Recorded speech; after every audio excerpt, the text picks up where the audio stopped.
All right. Hopefully the sound works all the time. All right, so let's just start with the question that nobody got in the homework. So that one. So let me share the screen.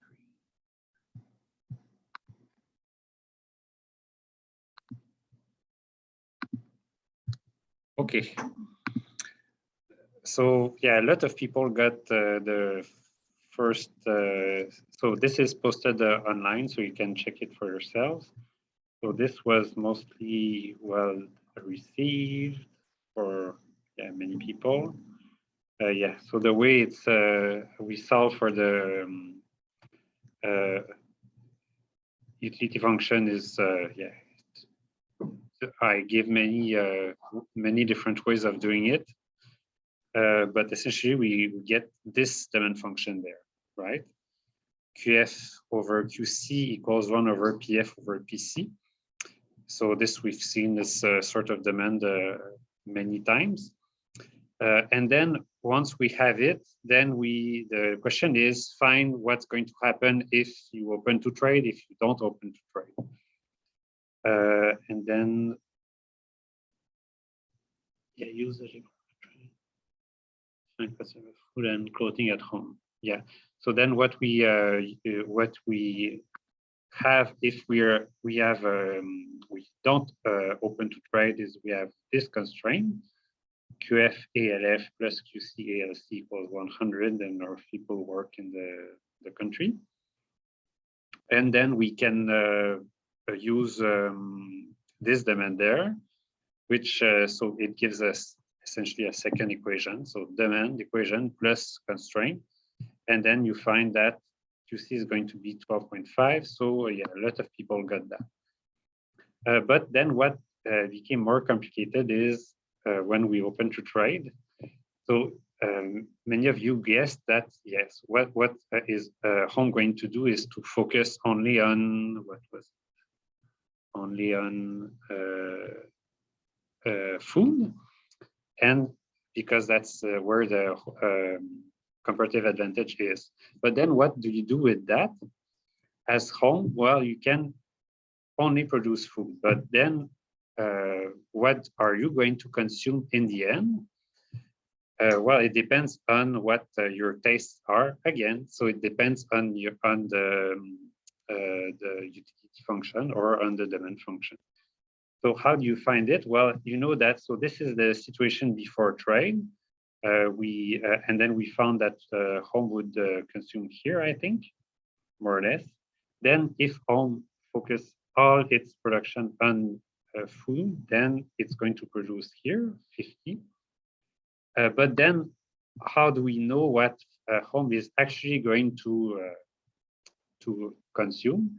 Well, we know that Home starts there, but can consume anywhere on this new constraint, which is dictated not by its production capability AFL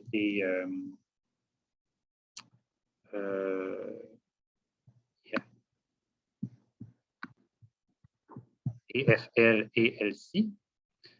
ALF ALC. Now it's dictated by world prices, which are 3 over 5. But nothing else changes. So how do you find the solution? Well, you have this new constraint, which is quantity consumed of clothing, QC times PC, the international price, plus quantity of food times the price of food and the international price, equals to what now, before it was a function of the demand, the total producing capacity. Now it's what?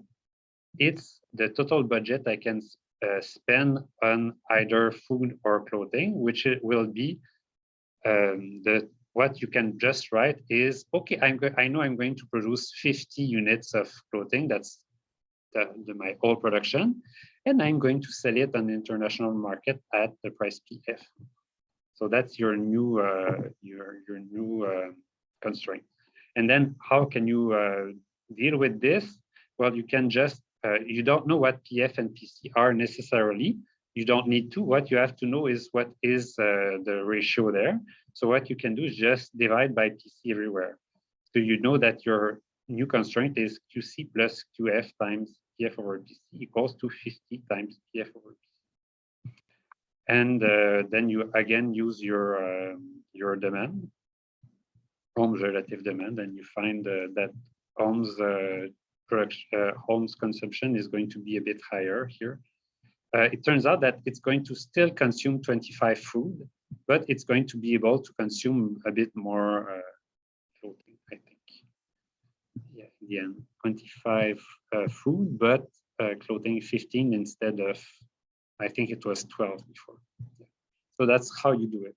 And then you needed to draw this graph where we essentially see that. So this is the exports will be 50 clothing minus the actual consumption 25, and the imports will be exactly 0 plus well 15 minus 0, so 50.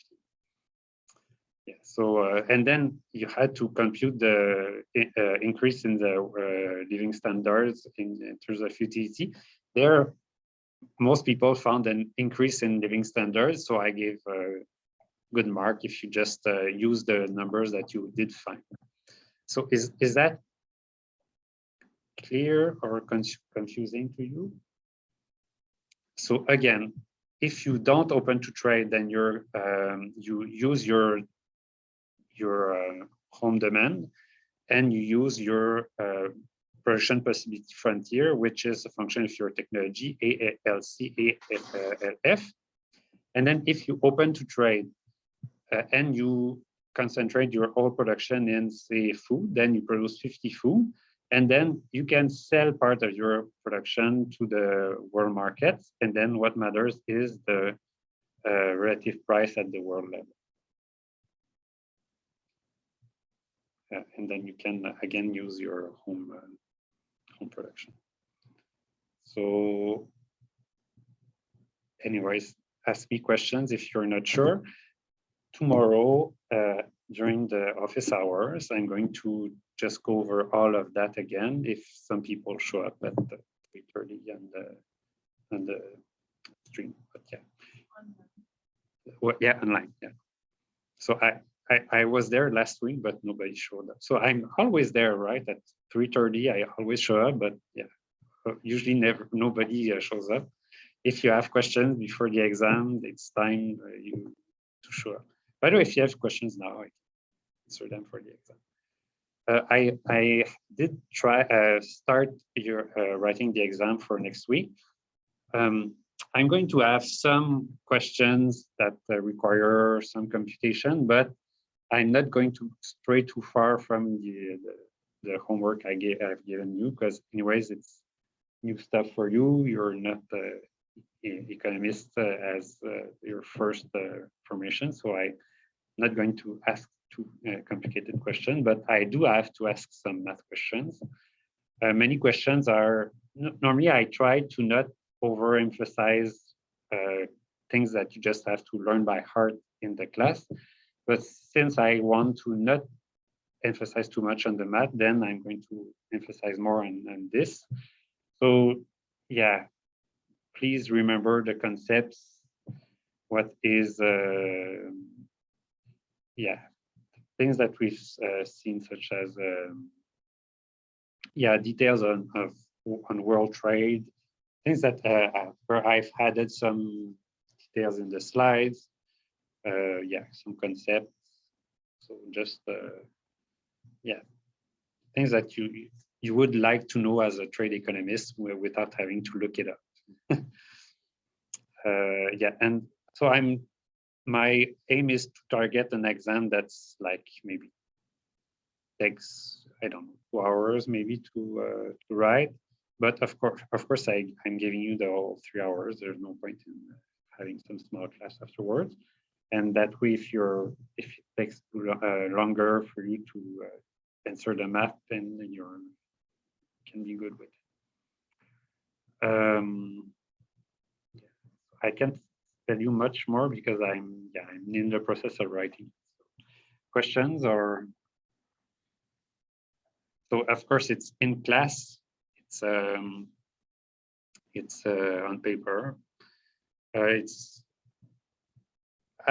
don't think I'm going to have some multiple choice answers or stuff like that, since it's just 6 people. So it's easy for me to just ask a question and expect you to sort of know more or less the answer and see if you answered well. So if it's true or false, or there may be some true or false or multiple choice, I don't.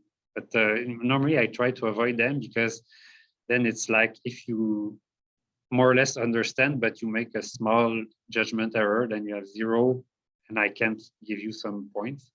But at least when it's more open-ended, I can see whether you were on the right track or not. Okay, so that would be it. So again, 3:30 tomorrow on the online, I'm going to, if somebody show up, I'm going to just go over all these questions and help you understand what you may have not done well. I invite you to come or ask any other question. Yes? Yes. Again, if I could ask more difficult questions, then I could make it open book, but now I'm going to target simpler questions, but closed book. Okay.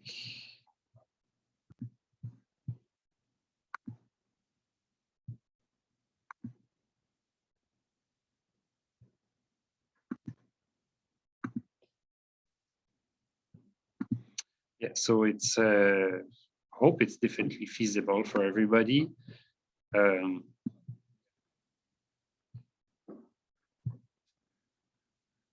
trick is to prepare well. And I know there is a lot of material, so that's because it's our only exam, so yeah, a lot of things to cover. And this we've seen. So we finished with dumping. So I can just remind you what it is. So essentially what happens, yeah, this graph is perfectly good. So dumping is the strict definition is the act of charging a high price for a product sold at home and a low price for a product sold internationally. And it's supposed to be illegal to do that, or you can have retortions, but economists are unsure about whether it's really that bad, because what happens at the international level is marginal cost equals price. So it makes us very happy inside our heart when marginal cost equals price, because that means that it's the best that the markets can do and they maximize profit. Why is it frowned upon, or why do countries fight against dumping? It's essentially because they want to protect their home industry. Yeah, so but strictly speaking, from this graph, who should be mad about dumping? It's not foreign buyers, because they're happy to have a low, things produced abroad at low cost. It's the consumer. So consumers, they have to pay the monopoly price. P-dom is the monopoly price. So if you remember how this works, is the monopolist puts marginal revenue equals marginal cost, but here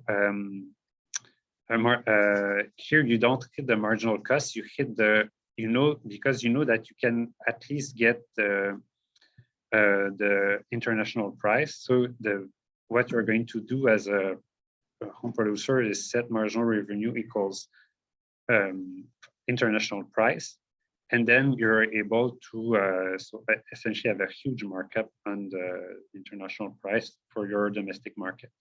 So how are you able to do that? Well, again, you must be sure that your home consumers don't go abroad and buy stuff. So if I'm a firm and I sell to a low cost in the US, then unfortunately, people who live in close to the border, then they can just go to the US, buy the stuff, and cross the border again, and they get the cheap price for the things that. So I was trying to sell at a high cost, high price in Canada or in Quebec, but if they're able to go abroad and buy it for cheap, then I'm not able to do that. So the whole game in the price discrimination is being able to sell to a specific price for a specific segment of the market, and yeah, make sure that they don't do that. All right, so that was dumping. Yeah, reciprocal dumping is when two countries do the same. So they sell high in their domestic market and low in their international market. Okay, so we were here.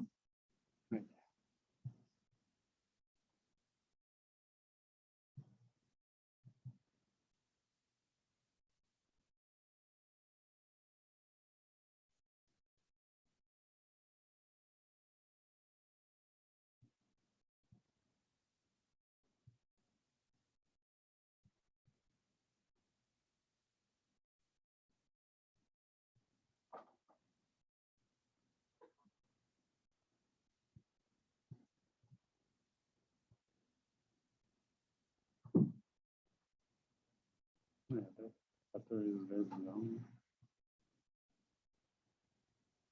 Okay. All right. Yeah, so as we've seen so far, so this whole chapter is about increasing economies of scale. So when there's constant economies of scale, there's just no way to gain from trade, except when the two countries differ in some ways, because they're endowed with different resources, or they have different technology. But when there are increasing returns to scale, then this really makes it possible to all sorts of reasons why you can still have trade. So one we've seen is with monopolistic competition. So you have different brands, and so as a French, you can buy German cars, and as German, you can buy French cars, and both of them, there's mutual benefit in that. Now we're going to see other sorts of economies of scale that can help. So, and they are called external economies of scale. So what this is when it becomes cheaper and cheaper to for the whole industry to produce if the whole industry is larger. And what are the reasons? Well, you can have, so a good example would be in Montreal, they've been trying to create this whole video game industry. So they want everybody to be there at the same time. So then you can have all sorts of nice things happening. Specialized suppliers, so suppliers that specialize in helping this industry in particular. So so it becomes very efficient. Labor market pooling, so everybody who's talented and want to work as a programmer for a video game industry, they know they have to move to Montreal, so get all this pool of nice talents. Knowledge spillover, so if say somebody, I don't know, if you have some people working together in their firm, but then they don't like each other for some reason, then one says, oh, I'm going to just move away and create my own firm, but then they, of course, stay in Montreal, and then they can just have the talents there too. So everybody just stays at the same place. So you don't lose nice talent, and then you can use the knowledge that you acquired in one firm to some other firm. So everybody learns from everybody. Yes. Oops. Yeah. Now the downside of this computer is, how can I think it? Yeah, this way. Okay. So, for example, yeah, this is a nice one. Real is better. Let's use. So you would have Montreal, video game industry.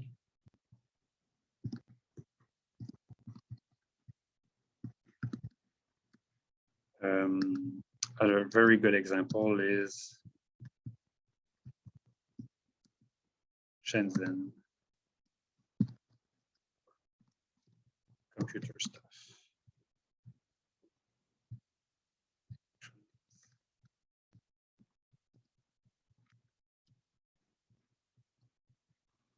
So they're becoming a very intense place where everything is happening there. So once something is invented, then it's going to come out of Shenzhen like next month. It's going to be a copy, but more or less as good. So one example I had is these sort of electric skateboard on two wheels. So they were invented in somewhere in Europe, I think, but then cheap copies occurred very quickly that were actually better in some ways because the way that they operate, that they were made were very cheap to make, much more simple than the complicated electronic that they were using in the original skateboard. Do you know what I am saying by that? The skateboard that have two big wheels there and that balance people on them.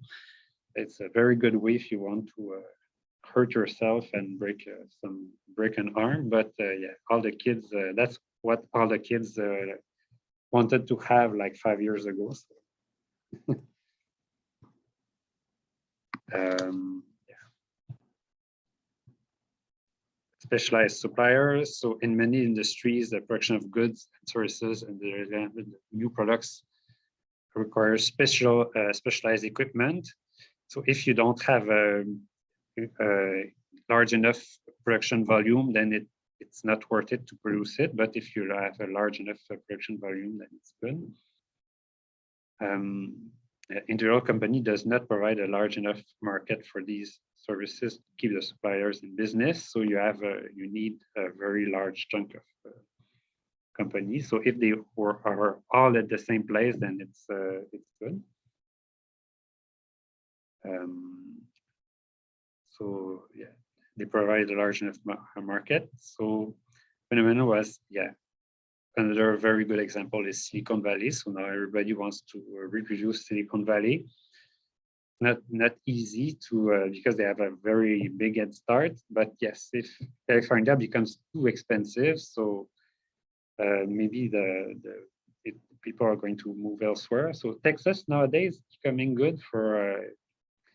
So I think Elon Musk wants to move there. I think he did, because taxes are lower, and so it might replace it. But yeah, it's good to have everybody else. Yeah, cluster of firm can provide a pool market for workers with highly specialized skills. So they get producers. They are less likely to suffer from labor shortage. Workers are less likely to become unemployed. Another example of that, not food, but movie industry. You know what I mean?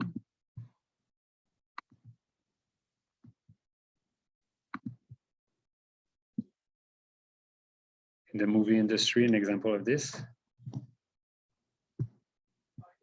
Yes, Hollywood. Yes, Bollywood. So.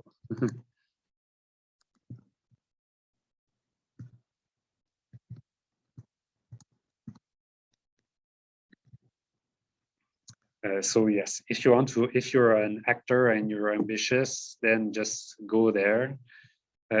Some of you have seen the TV show Big Bang Theory. Yeah, so yeah, there's a poor Penny who says, "Oh, my plan A is a movie star and my plan B is TV star." So, but she's competing against so many other actresses that have as much talent as she has. So yeah, everybody knows that if you want to make it, you go there. Another example would be New York.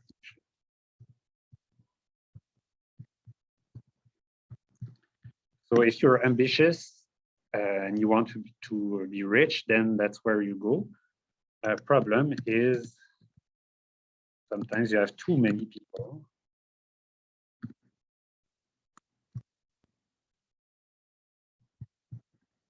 So you end up working at Cheesecake Factory.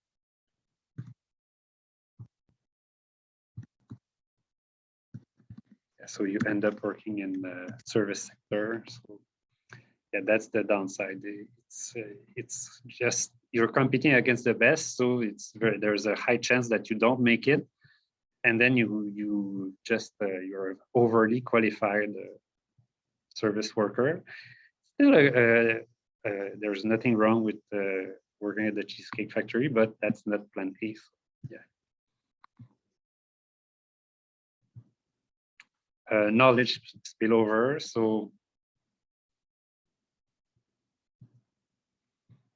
one important input factor in highly innovative industries. So specialized knowledge is crucial to success in innovative industry. That comes from research and development effort, reverse engineering, informal exchange of information and ideas. And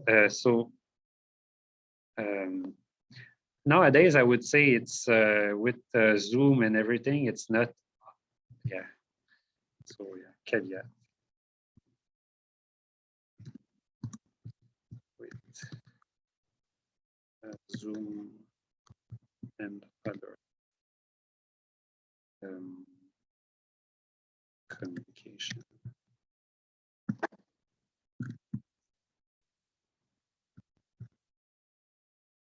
It's possible to work from afar.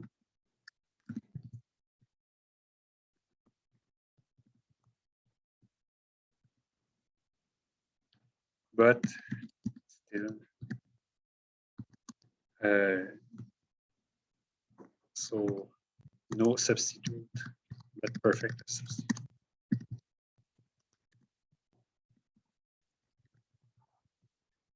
For yeah, direct contact, direct interaction. So maybe in the future we get the metaverse and we just sit on our couch with our 3D glasses, but that's not today.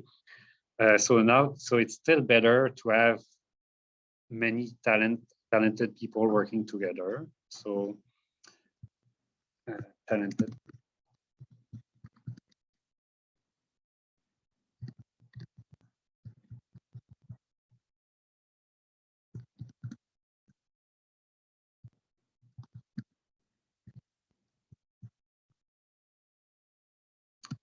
Is key. So that's why you want to have a nice department, academic department, and making things as fun as possible. So you want to attract people.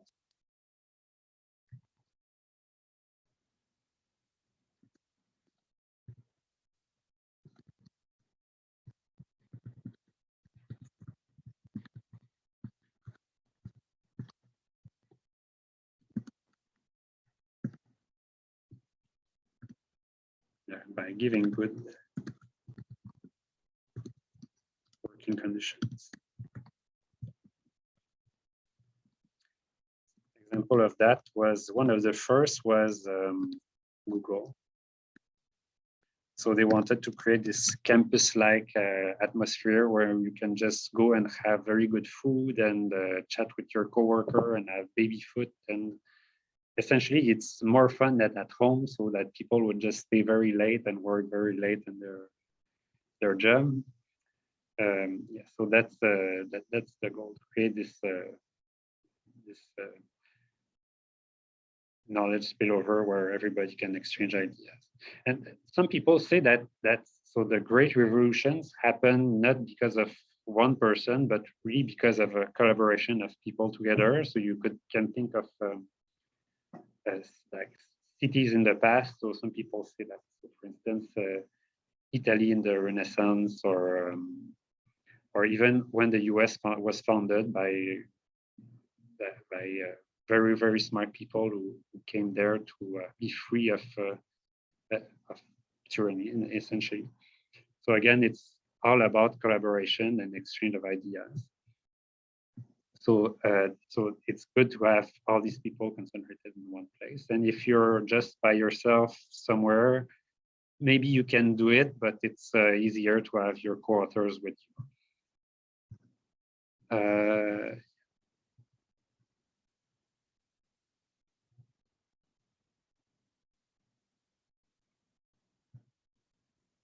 Yeah, so external economies can give rise to increasing returns to scale at the level of the national industry. So we have a forward falling supply curve, which is super strange. So very unusual from an economics perspective.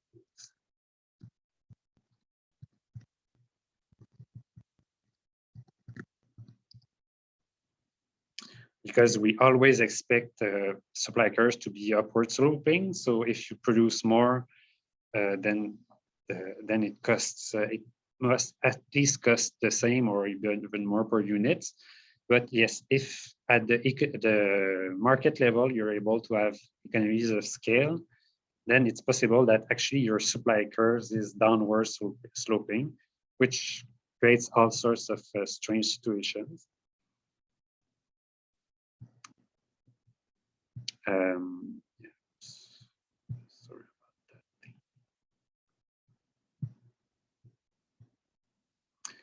about that. Yeah, so what can that make for the pattern of trade? Well, a country that has large production in some industry will tend to have low cost in producing that good, of course. So countries that start out as large producers in certain industry have a sort of unfair head start or unfair advantage, even compared to other countries, which would potentially be better by producing this. So it creates a pattern where history matters. So we tend to have this, these models that are static, that just represent a situation that doesn't change. But here, where you start makes a difference. So that's figure here 6.9. So here it is. So I'm just going to explain to you what's going on. So here, this example of Swiss watches. So this is Switzerland. So they've always been producing their Swiss watch, and they have a falling supply curve. Why? Because the larger their industry, then all the watch producers in the world go to Switzerland to produce the best watches they can. And so all the parts are there, and all the knowledge is there, all the spillover is there. So then they are able to supply the world market. So this demand there is world demand at a fairly low price. But if you assume that, say in Thailand, they have they could be as efficient as a Swiss watchmaker, but pay lower wages, or maybe not as efficient, but pay lower wages that would be so much lower than that they could essentially be more productive than the Swiss. So if they were able to do it, then they would be at 2 there, where the cost would be even lower than in Switzerland. But if they don't have any watch industry, where are they when they are stuck at C0?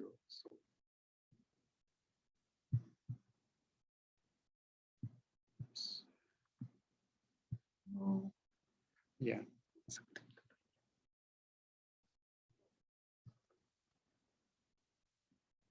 Yeah, mouse is always there.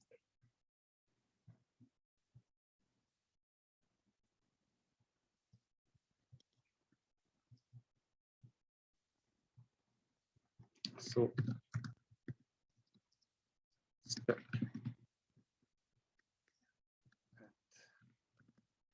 C0 with high cost. So it would be possible for them to start, if they could, they would like to have a huge industry where they would supply the whole world with watches, and the Swiss watchmaker would go out of business. But without any experience or any head start, they're not able to start their industry, and they're stuck there. So this is what economists would call multiple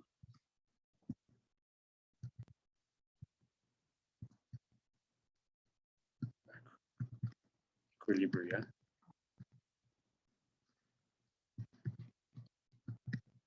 Situation. So that's something that's discussed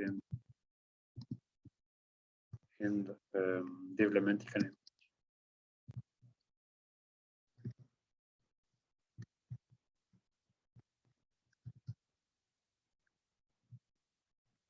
So if you have a case where a country is poor, and if they could just get over this point there, then they would be good enough, and they would go to this nice place at number 2.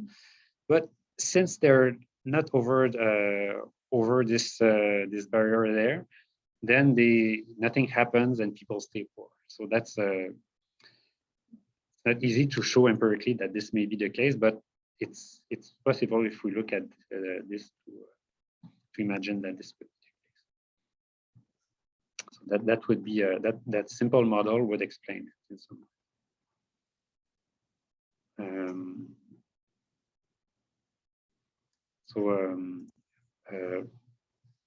Yeah, there's a risk though. So so it gives rise to the infant industry theory or argument. So it can be at just the local market or the global market, but which essentially says, yeah, I think I'm going to discuss more the infant industry later. Yeah, just in a few slides. Just keep this at the back of your head. But yeah, essentially what it's saying is you have to protect your local industry, and if you protect it enough, then you're able to make this jump to this better situation. Okay, so yeah. In some words, trade based on external economies has more ambiguous effect on national welfare than either trade based on comparative advantage or economies of scale at the level of the firm. Yeah, so an example is how a country can actually be worse off with trade than without trade. So this is the case. So here you have local demand. So that's, yeah, DTI is the local demand in Thailand. And this is global demand. And so this would be the average cost if you were able to have your own industry. But this is the average cost that's in Switzerland. And then it's essentially the same as before. It's just that we have added this local curve there. And yeah, so here it makes sense to talk about the infant industry theory. So what you see there is that if you just block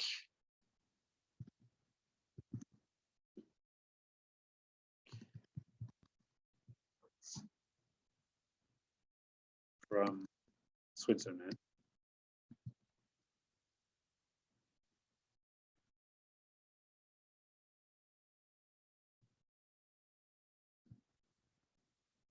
then what happens? Then we're just at the local level.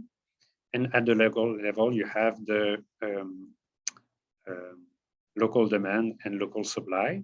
So you see that just by doing this, then you go to number 2 there. So the local industry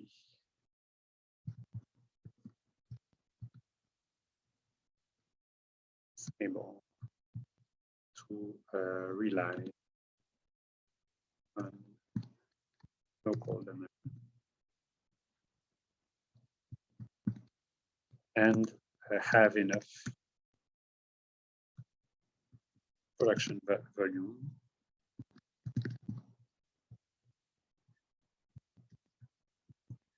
to produce at a lower price. So 2.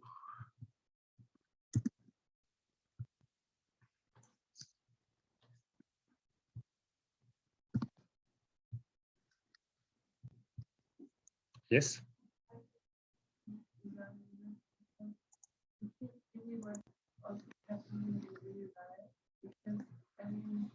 Sometimes people should buy products from other countries, even though they're blocked.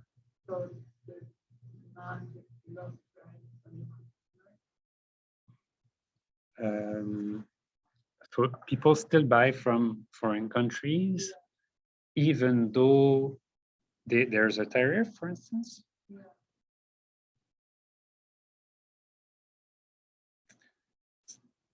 Because like the moment that the demand will like just drop from the one country to the home country, but sometimes consumers still don't buy the product in the home country. Yeah. So, but if they do that, yeah. So, but the thing is, so if they do that, it's safe. For instance, if there's a tariff, but it's not so high, so it's still cheaper to buy the foreign good. But if you just blocked it completely, so I can't buy a good from China if the government of Canada decided that they completely blocked imports from China, right? And then the argument is the following. So so you would completely block imports, and then local producers would get better and better. And with so imagine video games, for instance, we just stopped importing video games from the US, and then we started having a super good video game industry in Quebec, and then it's good. Then you can just open back up to world trade. But now we're perfectly good. It's good enough to face international competition and still even export. So that would be a situation in this in which this would happen. But there's a danger to that. So yeah, in that case, protectionism is good. So, and trade is bad.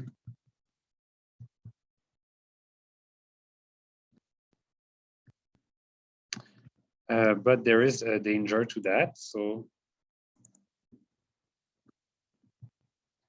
danger. It's unclear. So that's promise in the future. So we've been discussing this. Is oh yeah, it's going to hurt in the short run, but in the long run, things are going to be better off. So that's it's nice to be hopeful, but it's not clear that this is actually going to happen. Maybe you still get there, but maybe the red curve is actually over the blue curve still. So yeah, it's rely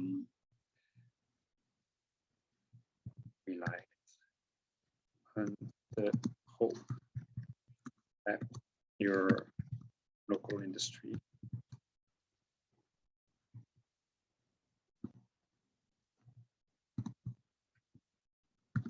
will more productive than imports, than the foreign industry. So in many instances, it has not happened. So yeah, let me put this.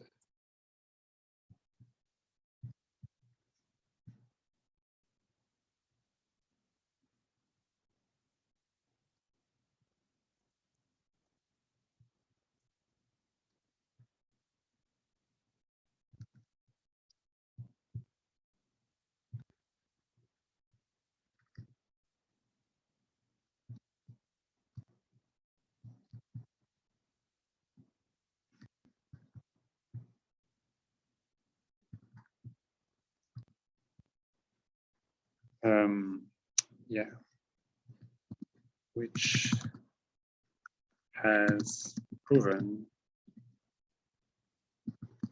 not to be the case in the past. So some countries have tried doing this, so cutting imports. And so, for instance, I think an historical example was Argentina and their car industry. So they were saying, yes, we're going to have a nice car industry if we can just block imports. But what they ended up with is a not so good car industry with cars that cost more than foreign cars and that were not that that. So that's the risk. You really hope that this is going to happen, but yeah, and one reason for that.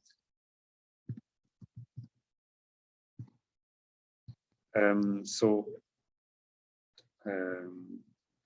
sometimes it's best rely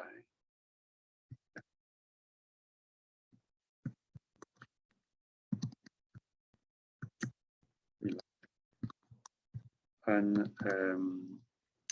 yeah, foreign direct investment.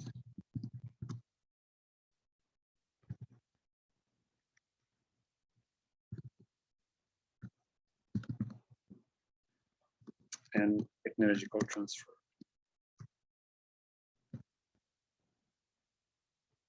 So big example, of course, is China. So how did they manage to have like the wages double and then double and then double and then double? Well, they just said to the world investors, please come here, our workers don't cost a lot, and we're going to make sure that they can't protest and they don't have good protection. And they did, but they brought with them their industry, and now yeah, China is becoming quite good at copying many things that are produced elsewhere. Not everything, but in many instances they are. So,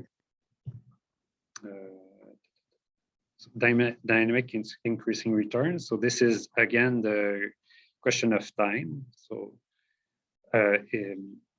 yeah, it relates unit cost to cumulative output. So so what you're saying essentially is the more you have produced in the past, then the cheaper it gets to produce in the future.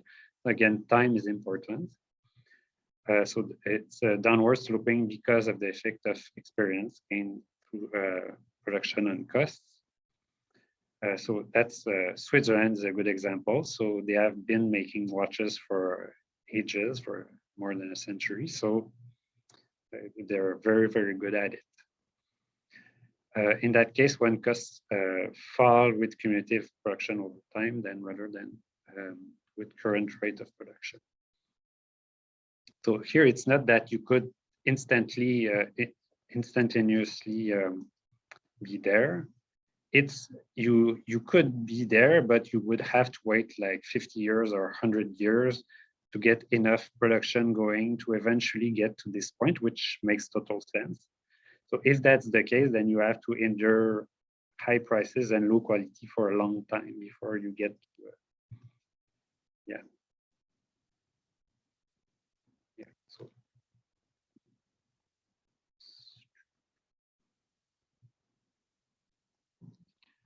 problem is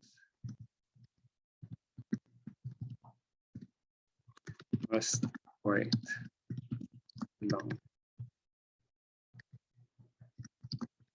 become efficient.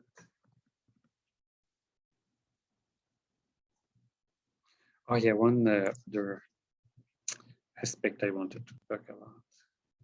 Yeah, learning curve there. So that's essentially the same argument as before. Is if you're at C0 and you have never produced output, then so here the only difference is not output. This is quantity, for instance. This is cumulative output, so the sum of production as production. But yeah, essentially the curves are the same shape. So what matters is how much, not how much you produce right now, but how much in total you produce right now and last year and the year before, etc., etc., etc. So is that, yeah, the summary. Just I wanted to say a few words about infant industry again. Yeah, okay. Also, risk of infant argument of yeah, overly focusing on one thing.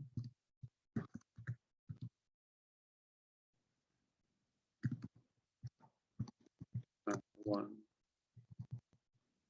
industry. It's you terms of trade can fluctuate a lot.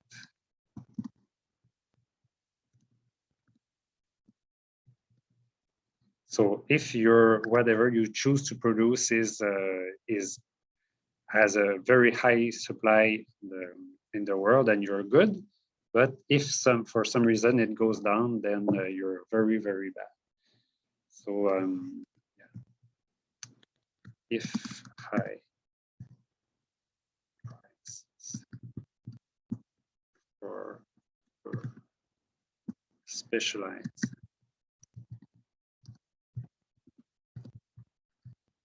so good, but if world demand falls, then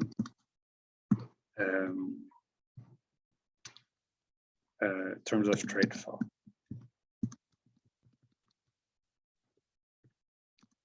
And yeah, can't.